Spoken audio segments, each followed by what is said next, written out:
Hiya GCSE Physics! More specific latent heat is coming to you today. So, we've got a kettle that is being used to boil water at 100 degrees C. It supplies 1.1 times 10 to the 6 joules of energy to 0.5 kilograms of water. The specific latent heat of vaporisation of the water is 2.26 times 10 to the 10 joules per kilogram. 10 to the 6, sorry.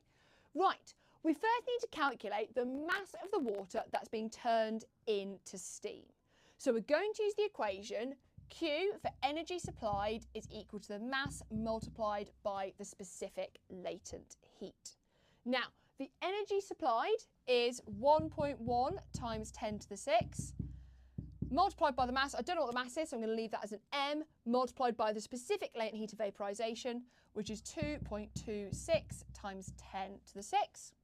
I'm going to divide both sides by this value here because I want to get M as the subject of this equation. So I'm going to have M is equal to 1.1 times 10 to the 6 divided by 2.26 times 10 to the 6. We grab our calculators and we're going to enter in 1.1 times 10 to the 6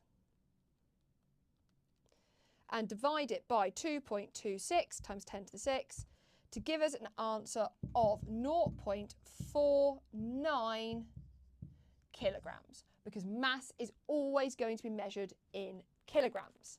Now, the second part of the question asks me, explain why the temperature of the boiling water does not rise above 100 degrees, even though energy is still being supplied. So for this question, what's going on is we need to remember that when a substance is changing state, the energy is going into the potential energy of the particles. So moving those particles further apart from each other rather than making them move faster. Temperature is a measure of how fast those particles are moving. So the kinetic energy of the particles is staying the same. So that means the temperature is going to stay the same.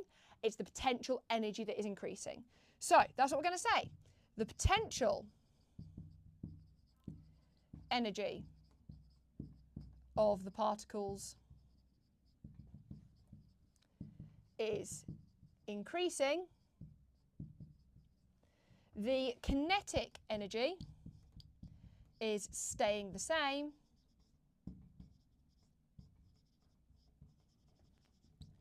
So the temperature remains constant. And that's why when we are boiling something, the entire mass of the substance will stay at the same temperature until we have transformed, in this case, from a liquid into a gas. I hope you found this video useful. Don't